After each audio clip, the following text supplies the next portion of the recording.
Yang mana kita ingat dia 10 plate. Rupanya dia cuma 8 plate. Assalamualaikum dan selamat sejahtera. So, korang yang ada pakai kereta dual class transmission. Tapi korang tahu tak sebenarnya dalam gearbox korang tu macam mana? Hari ni aku tunjuk. Ini rupa dia. Ni kita panggil mechatronic ataupun ada orang panggil valve body. Ini clutch plate lah. So yang ni dibawa keluar daripada gearbox dual class transmission DCT 470 SST Evo 10 lah. Dan Rally Art dia share benda yang sama. Yang mana kalau ada problem solenoid kita boleh juga nak tukar solenoid saja ataupun kita try cuci. Tapi membazir masa sajalah kalau cuci. Lebih baik kita tukar terus. So overhaul kit ada jual lah sebenarnya untuk mecha ni sekarang. Kemudian mecha ni kalau dah short terus, ada yang boleh recover, ada yang boleh repair, ada yang tak boleh repair. Ini contoh dia clutch plate untuk Evo 10 SST, dual class transmission ataupun Rally Art. So kita kira kat sini ada 8 plate. So original dia 8 plate clutch. So bila dah upgrade, ada yang boleh pergi 8 plate juga tapi yang lebih tahan. Ataupun pergi 10 plate.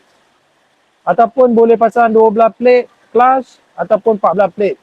10 plate boleh tahan dalam 650 Newton, 12 plate dalam 750 Newton dan 14 plate boleh tahan dalam 950 Newton torque. So, kenapa customer tukar? Antara problem kalau dah start slip, kita boleh tukar lah. Clutch dah burn ke apa kan. So, yang menariknya baru-baru ni, kita ada tune masuk drag di Terengganu dan Songkla dengan sebiji kereta Evo 10 yang mana kita ingat dia 10 plate. Rupanya dia cuma 8 plate. Sebab owner pun tak tahu kelas tu dah tukar ke belum kan, 10 plate ke 8 plate. So dia cakap kat kita 10 plate.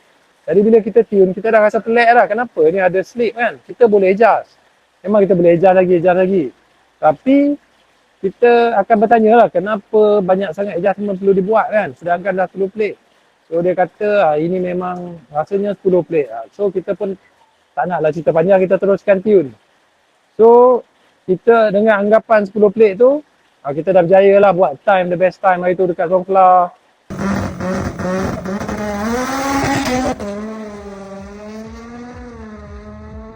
Dekat Terengganu, masa Terengganu kita belum lagi fully, barang masih tak cukup lah.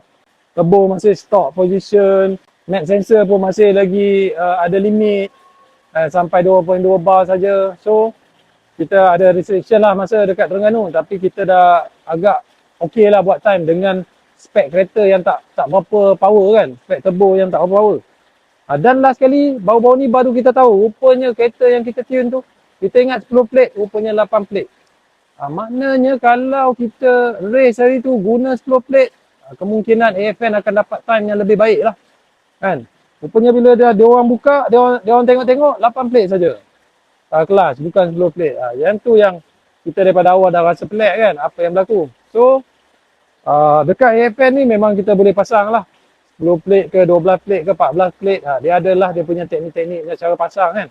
Macam kita dah biasa pasang kereta yang baru-baru ni 600 horse, dia boleh tahan tinggi lagi horsepower walaupun SST, itu kita yang pasang. AFN yang pasang dia punya engine, SST dia kita yang build, masih lagi dengan shift fork standard.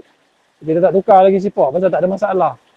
So korang yang nak upgrade SST korang, nak pergi 10 plate, 12 plate atau 14 plate, boleh roger kami dekat AFN Performance. Dan kami boleh tune SST dan boleh tune engine untuk Evo 10 Rally Art. Korang nak berapa horsepower, 1000 horsepower pun kami boleh bagi. Tak ada masalah. Apa-apa roger AFN Performance. Terima kasih guys. Assalamualaikum.